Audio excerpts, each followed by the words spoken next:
দলীয় শৃঙ্খলার ভঙ্গের দায়ে বিএনপি তার অসংখ্য নেতাকর্মীকে গত কয়েক বছর ধরে দল থেকে বহিষ্কার করেছে এমন খবর আমরা শুনেছি। জনাব তারেক রহমান যখন দলের ভারপ্রাপ্ত চেয়ারম্যান হিসেবে লন্ডনে বসে 17 বছর ধরে দল পরিচালনা করছিলেন, তখন তিনি নিয়মিতভাবে এই কাজটি করে আসছিলেন। এমনকি গত ত্রয়োদশ জাতীয় সংসদ নির্বাচনের জয়লাভ করার মধ্য দিয়ে সরকার গঠন করার পরও গত 2 মাসে আমরা অনেক বিএনপি কর্মীর বিরুদ্ধে চাঁদাবাজি সহ নানা অপরাধের অভিযোগ শুনতে পেয়েছি এবং যথারীতি তাদেরকে দল থেকে বহিষ্কারের খবরও জেনেছি। কিন্তু প্রশ্ন হলো, কেবল দল থেকে বের করে দেওয়াই কি যথেষ্ট? বহিষ্কার করাই কি যথেষ্ট? একজন সাধারণ মানুষের দোকান বা ব্যবসা প্রতিষ্ঠানে গিয়ে যারা ভয় দেখিয়ে টাকা আদায় করছে কিংবা জমিজমা দখল করে নিচ্ছে, তাদের অপরাধ কি কেবল রাজনৈতিক অসংলগ্নতা, নাকি এটি একটি ফৌজদারি অপরাধ? দল থেকে বের করে দিলে চাঁদাবাজির টাকা কি ফেরত পাওয়া যায়, নাকি ভুক্তভোগীর আতঙ্ক দূর হয়? প্রিয় দর্শক, প্রধানমন্ত্রী সমীপে সুসিরিজের 2য় পর্বে আজকে আমরা কথা বলবো এরকমই একটি জ্বলন্ত ইস্যু নিয়ে। দলীয় বহিষ্কার বনাম আইনি বিচার আমাদের আজকের বিষয়বস্তু। বহিষ্কার কি সমাধান, নাকি এক ধরনের অপরাধ আড়াল করার কৌশল? সেটি একটি বড় প্রশ্ন। মাননীয় প্রধানমন্ত্রী, আমরা দেখছি আপনার দল বা বর্তমান প্রশাসনের সাথে সম্পৃক্ত বিভিন্ন পর্যায়ের কর্মীদের চাঁদাবাজির অভিযোগে বহিষ্কার করা হচ্ছে। এটি অবশ্যই একটি ভালো সংকেত যে আপনি অন্যায়কে প্রশ্রয় দিচ্ছেন না। কিন্তু আইনি দৃষ্টিকোণ থেকে দেখলে বহিষ্কার কোনো শাস্তি নয়, এটি কেবল একটি সাংগঠনিক ব্যবস্থা বা সিদ্ধান্ত। যখন একজন চাঁদাবাজকে শুধু বহিষ্কার করা হয়, তখন সে সমাজকে এই বার্তাটি দেয় যে আমি টাকা কামিয়েছি অন্যায় অপরাধ করে, চাঁদাবাজি করে, এখন কিছুদিন আড়ালে থাকব, তারপর আবার অন্য কোনো পরিচয়ে ফিরে আসব। আমরা এরকম অসংখ্য ঘটনা দেখেছি যেখানে বহিষ্কারের পরে 6 মাস বা 1 বছর পরে আবার সেই নেতা বা কর্মীকে দলে ফিরিয়ে আনা হয়েছে। সুতরাং যারা এ ধরনের অন্যায় কাজের সাথে জড়িত রয়েছে তারা ধরেই নেয় যে হয়তোবা বহিষ্কার আদেশ একসময় প্রত্যাহার করে নেওয়া হবে এবং আবার তারা দলে ফিরে আসতে পারবে। এতে আইনের শাসন প্রতিষ্ঠিত হয় না, বরং অপরাধী পার পেয়ে যাওয়ার একটি পথ তৈরি হয়। এখানে একটি বিষয় উল্লেখ করা অত্যন্ত গুরুত্বপূর্ণ বলে মনে করছি, তা হলো বিএনপি যখন ক্ষমতায় ছিল না এবং এখন যখন ক্ষমতায় আছে, এই দুটি অবস্থানের মধ্যে বিরাট পার্থক্য আছে। একটি রাজনৈতিক দল হিসেবে দলের কোনো কর্মী যদি শৃঙ্খলা ভঙ্গ করে, তবে তাকে বহিষ্কার করাটি হয়তো দলের পক্ষ থেকে সর্বোচ্চ শাস্তি। কিন্তু সেই দলটি যখন ক্ষমতায় থাকে, তখন কিন্তু আর বহিষ্কার করাটাই যথেষ্ট না বলে আমরা মনে করি। দেশের জনগণের ভালো মন্দ দেখাটা এখন বিএনপির জন্য আইনি কর্তব্য, কারণ যেহেতু বিএনপি এখন সরকার পরিচালনার দায়িত্বে রয়েছে। এখন এটি স্রেফ একটি রাজনৈতিক দল নয়, বরং সরকার হিসাবে প্রতিষ্ঠিত হয়েছে।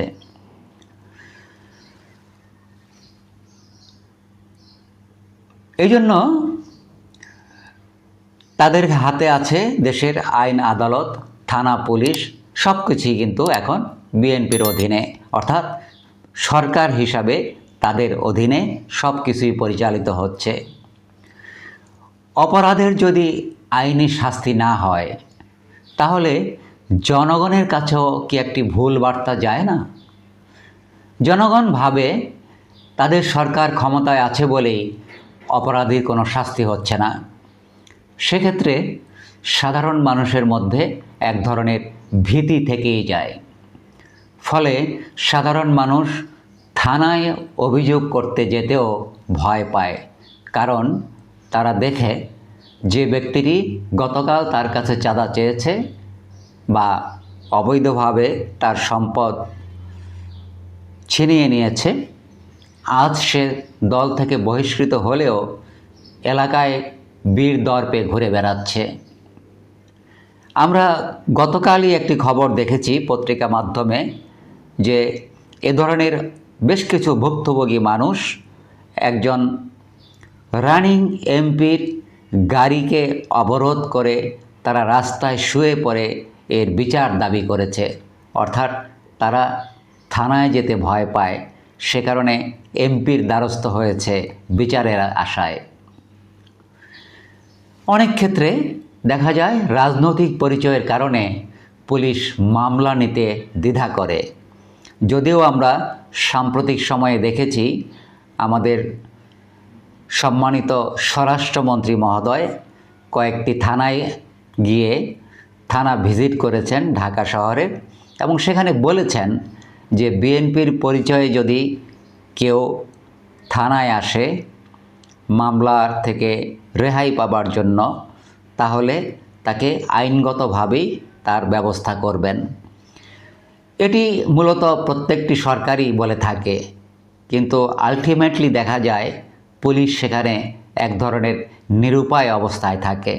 ফলে সেই ব্যক্তিটি কোনো না কোনোভাবে আইনের হাত থেকে মুক্তি পেয়ে যায়। এখন আমরা একটি ডিজিটাল যুগে বাস করছি। এই ডিজিটাল যুগে চাঁদাবাজি এখন কেবল ক্যাশ টাকাতেই সীমাবদ্ধ নেই, কিংবা অনেক সময় ডিজিটাল চাঁদাবাজির জন্য চাঁদাবাজকারীকে বা চাঁদাবাজকে সরাসরি ঘটনাস্থলে যেতে হয় না। ফোনের মাধ্যমে, ফেসবুকের মাধ্যমে, নানা মাধ্যমে এই চাঁদাবাজির ঘটনাটি সংঘটিত হয়ে থাকে। এই জায়গায় মাননীয় প্রধানমন্ত্রী আপনার হস্তক্ষেপ অত্যন্ত প্রয়োজন। আইনের চোখে অপরাধী কেবল একজন অপরাধী, তার কোনো দলীয় পরিচয় থাকা উচিত নয়। আমরা দীর্ঘদিন ধরেই এই কথাটি বলে আসছি বাংলাদেশে বিভিন্ন সরকারের সময় যে ব্যক্তির চেয়ে দল বড়, দলের চেয়ে দেশ বড়। কিন্তু আলটিমেটলি আমরা অনেক সময় ব্যক্তিকেই সব কিছুর ঊর্ধ্বে দেখতে পাই, যদি সে ক্ষমতাসীন দলের লোক হয়। এ বিষয়ে মাননীয় প্রধানমন্ত্রী আপনার কাছে আমার সুনির্দিষ্ট 3টি দাবি রয়েছে। 1, আপনাকে শূন্য সহনশীলতা ও মামলা দ্বারস্থ হতে হবে। অর্থাৎ চাঁদাবাজির প্রমাণ যদি কোনো দলীয় নেতাকর্মীর বিরুদ্ধে পাওয়া যায়, সেক্ষেত্রে শুধুমাত্র সাংগঠনিক ব্যবস্থা নয়, তাকে অবিলম্বে গ্রেপ্তার করে দ্রুত বিচারের আওতায় আনতে হবে। তার যে ফৌজদারি অপরাধ, সেই অপরাধের ব্যাপারে তাকে আইনের আওতায় এনে তার অপরাধের ধরন বা মাত্রা অনুসারে তাকে শাস্তি নিশ্চিত করতে হবে।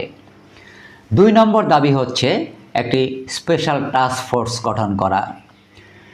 আপনি জেলাভিত্তিক একটি বিশেষ সেল গঠন করুন, যেখানে সাধারণ মানুষ তাদের নাম গোপন রেখে চাঁদাবাজদের বিরুদ্ধে তথ্য দিতে পারবে। কারণ আমরা জানি অনেক সময় নাম প্রকাশ হয়ে গেলে একদিকে যেমন পুলিশ, অনেক দুষ্ট পুলিশ রয়েছে যারা সন্ত্রাসীকে বা চাঁদাবাজকে জানিয়ে দেয় যে অমুকে তোমার নামে মামলা করেছে, তখন সেই ব্যক্তিটির বিরুদ্ধে ডাবল অত্যাচার হয়। যে একদিকে মামলা করার কারণে অন্যদিকে তার থেকে আরও দ্বিগুণ মাত্রায় অনেক সময় চাঁদা দাবি করা হয় এই মামলা করার অপরাধে। সেই কারণে যাতে পরিচয় গোপন করে মামলা করতে পারে বা অভিযোগ দাখিল করতে পারে। সেজন্য এ ধরনের একটি জেলা ভিত্তিক টাস্ক ফোর্স গঠন করা একান্ত প্রয়োজন বলে আমি মনে করি এবং আপনার কাছে দাবি জানাচ্ছি। এবং 3 নম্বর হচ্ছে দলীয় দায়বদ্ধতার যে বিষয়। আমরা জানি একজন সাধারণ কর্মী যখন এ ধরনের চাঁদাবাজিতে লিপ্ত হয় তখন সে তার একক সিদ্ধান্ত কিংবা একক সাহস বলে এই কাজটি করতে পারে না বা সাহস পায় না। তার পিছনে থাকে বড় ধরনের কোনো নেতা, যে নেতার ছত্রছায়ায় এই চাঁদাবাজরা বড় হয়েছে বা হচ্ছে, সেই নেতাকেও জবাবদিহিতার আওতায় আনতে হবে। কথাটি অত্যন্ত পুরনো, নতুন কিছু না। তারপরে আমরা বলছি, আমি দাবি করছি যে সেই পুরনো কথাটিকে আপনি সত্যিকার অর্থে বাস্তবায়ন করার মধ্য দিয়ে এদেশের মানুষকে বুঝিয়ে দিন যে সে যদি আপনার দলের লোক হয় তাহলেও সে যত বড় নেতাই হোক না কেন এই জায়গা থেকে সে ছাড় পাবে না। এরকম কয়েকটি উদাহরণ যদি আপনি সৃষ্টি করতে পারেন তাহলে নেতা থেকে কর্মী পর্যন্ত সকলে এ ধরনের কাজ থেকে নিজেকে বিরত রাখতে বাধ্য হবে এবং ভয় পাবে। কারণ আশ্রয়দাতা ছাড়া কোনো ছোট কর্মী বড় চাঁদাবাজ হয়ে উঠতে পারে না। এটি আমরা ঐতিহাসিকভাবে একটি সত্য বলে মনে করি। সবশেষে বলতে চাই, জনগণ যদি শান্তিতে থাকে তাহলে আপনার সরকার শান্তিতে থাকবে। চাঁদাবাজি বন্ধ করা কেবল একটি প্রশাসনিক কাজ নয়, এটি জনগণের আস্থা অর্জনের মূল চাবিকাঠি। আপনি বারবার বলছেন যে জনগণের আস্থা অর্জনের ক্ষেত্রে, জনগণের আশা আকাঙ্ক্ষা বাস্তবায়নের ক্ষেত্রে আপনি জিরো টলারেন্স দেখাবেন। আপনি বারবার বলছেন জুলাই সনদের প্রতিটি বিষয় অক্ষরে অক্ষরে পালন করবেন। জুলাই সনদ নিয়ে অনেক বিতর্ক আছে, কিন্তু তারপরেও আমাদের বলতে হবে যে 2024-এর গণ অভ্যুত্থানের মধ্য দিয়ে যে ঐক্যমত্য তৈরি হয়েছে, দেশে একটি সংস্কার বা নতুন বন্দোবস্ত তৈরির জন্য, সেটি করার জন্য এই জুলাই সনদ বাস্তবায়ন করা অপরিহার্য। হয়তো প্রক্রিয়াগতভাবে সরকারের সাথে বিরোধী দলের কিছু বিরোধ হচ্ছে, কিন্তু এন্ড রেজাল্ট বা শেষ পরিণতি যদি এই জুলাই সনদের যে বিষয়গুলি সবকটি রাজনৈতিক দল একমত হয়েছে সেগুলো বাস্তবায়ন করা যায়, তবে নিশ্চয়ই আমাদের দেশের লোকেরা শান্তিতে থাকতে পারবে এবং রাষ্ট্রের যে নানা ধরনের দুর্নীতি এবং দুরাচার রয়েছে সেগুলি শেষ হবে বলে আমরা বিশ্বাস করি।